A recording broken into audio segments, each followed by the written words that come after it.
we're going to take a look at several techniques that dovetail with what we were doing in our last lecture. The first one is working with perspective inside of Photoshop. So if you'd like to create, say, some kind of object like what I have here on my screen, this box, Photoshop has a vanishing point filter that will help you get the perspective just right. So that's a lot of fun. We'll take a look at that. Another cool thing right now in the world of web design is the sun in my left-hand corner of my screen is a very, very popular graphic. So I'll show you an easy way to do that today as well. The third thing that we're going to do is we're going to create a custom shadow that goes with the box that you see on my screen. Now, I know that inside of your layers panel, oftentimes you can just easily put a drop shadow underneath something. But I'll tell you what, sometimes those shadows just don't pass muster. So we have to create something new, a new shadow, to really go along with the object that you have on your screen. So we're going to work on those three things. We're going to divide this up into two movies because that's a lot to do. So open up your Photoshop, grab the files you need, and let's get going.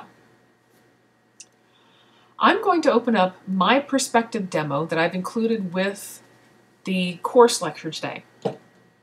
In there, you'll see that I have this layer, Box Original. It's down in there. It's at a 40% opacity. And the reason for that is because I'm going to trace over the top of this image. There's nothing special about this. This is just an extra layer inside of Photoshop that I have locked. I can unlock it at any time. And I set the opacity down. So if you need to make a tracing layer of your own sometime, there's a quick tip for you. Let's start by going into our filters and working with the vanishing point. Go up to the top, you created another layer that you should have to put this on. So let's create that layer now.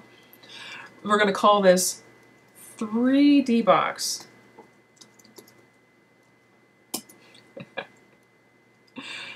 All right, so with our new layer highlighted, go up to Filter. Now go down to Vanishing Point, and let's try that again. There we are. So I can see this artwork inside there. And what I'm going to do now is I'm going to start drawing the outline of my box. Now, this is a little tricky because I've got these edges on my box. It's not perfect. So I'm going to have to give it my best guess. I think I'm going to start with this line because it's the one that is most perpendicular. So let's start right here. I'm going to click once, go up to the corner, click again, go out to the far corner, click again. Now this one is tricky. Now, you don't want to go down to this corner. You want to have this line just as perpendicular as you possibly can because of what's going to happen with your artwork later. So I'm going to need to grab this a little bit. There we go. Now, did you see that red line that I had before? That means that Photoshop recognizes that this is not going to be a great grid. It's not going to let me complete it. So you have to drag it around until you see the blue grid, which is the one it will accept. There we go. Now, I also want to drag this over to this second side. So let's do that. I'm going to hover over the midpoint here. I'm going to hold down my Command key and drag to get the box.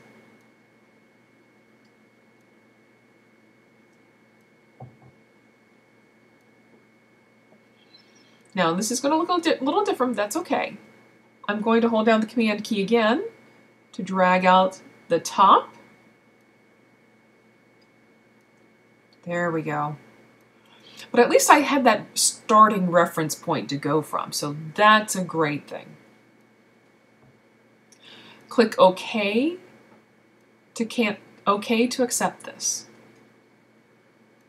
I'm going to turn off the starting point, making sure that I'm still on that 3D box layer. Now, choose your favorite shades. I would choose something that is in the same family, like if you love blue, have 2 shades of the same blue, or 2 shades of the same yellow, whatever you would like.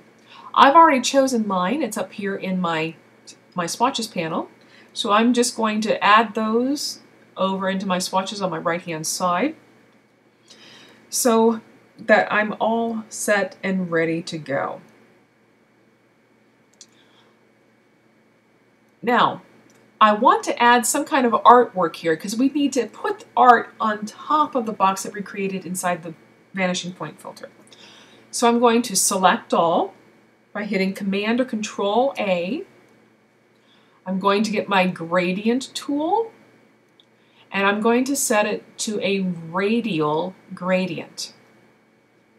Then I'm simply going to click and drag onto my canvas here, just like that. Very easy, very simple gradient. Good. With this still selected, Control C to copy this into your memory. Turn that layer off. Let's do one more box with art. That was creating one more layer. Box with art. Now, deselect, go into Filter, Vanishing Point. We need to paste the artwork inside here, so hit Control V. There we go. You can see the faint outline of the Vanishing Point structure that is behind there.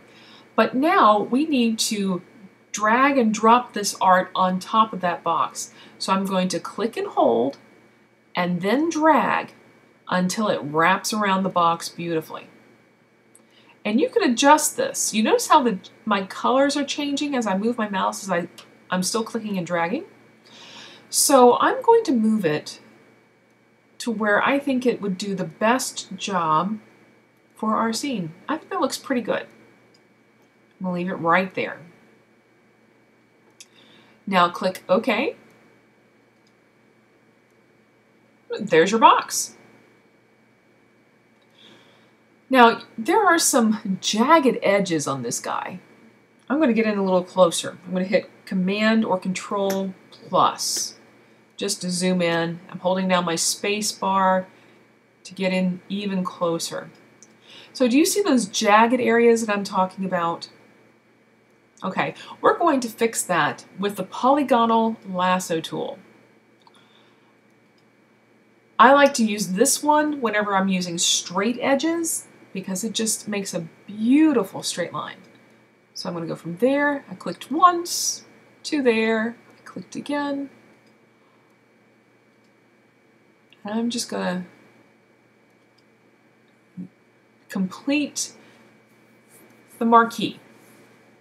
Once you have your marquee, simply hit delete, and that should give you a much better line there.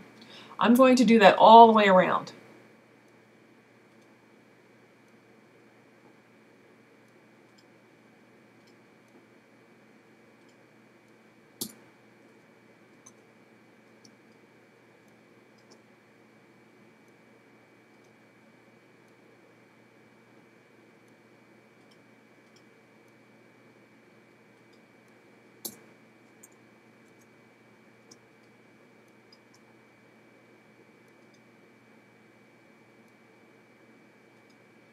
You'll notice that I'm able to switch back and forth between these tools pretty easily and quickly, and that's because of the keyboard shortcuts.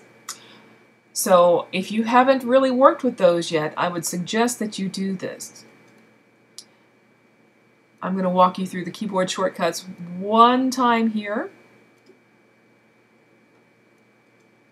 Okay. To delete the section, I simply hit the delete key. To get rid of the marquee, I hit Command or Control D to deselect. There we go. That is much better.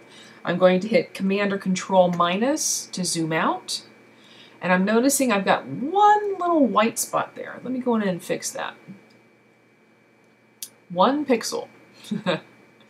Okay, so I'm going to get my brush, keep my brush tool, make sure I've got the right color.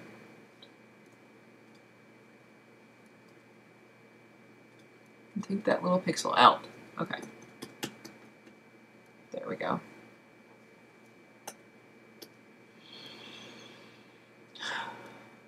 So that's the beginning of the box.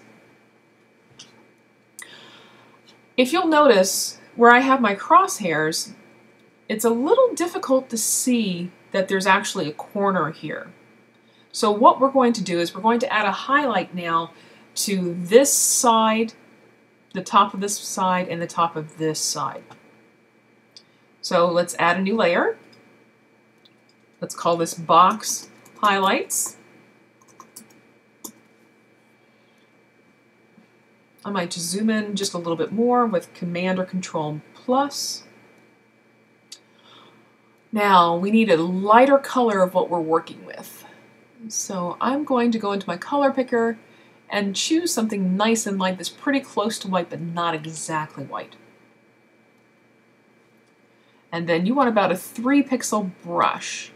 So I'm hitting the square bracket to decrease my brush size down to the number 3, and you can see that the number 3 is up here in the brush preset panel. Once you have that, click one time on one corner of your box, one time on one corner of your box, hold down Shift and click on the other corner of your box. Did you notice how I made that straight line and I didn't have to worry about it? I held down the Shift key, and that's what's going to constrain that line. In previous movies, we had seen how the Shift key can really constrain your circle or your square and make those perfect circles or perfect squares. So the same thing really applies to the line that I just drew. Okay, I'm going to click one more time and draw one more line to give the highlight for the other side of my box. Okay, not perfect, but it works for now. Let's do one more down this side. That's it.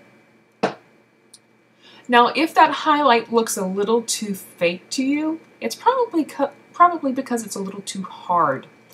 Let's go up to Filter, down to Blur, to Gaussian Blur.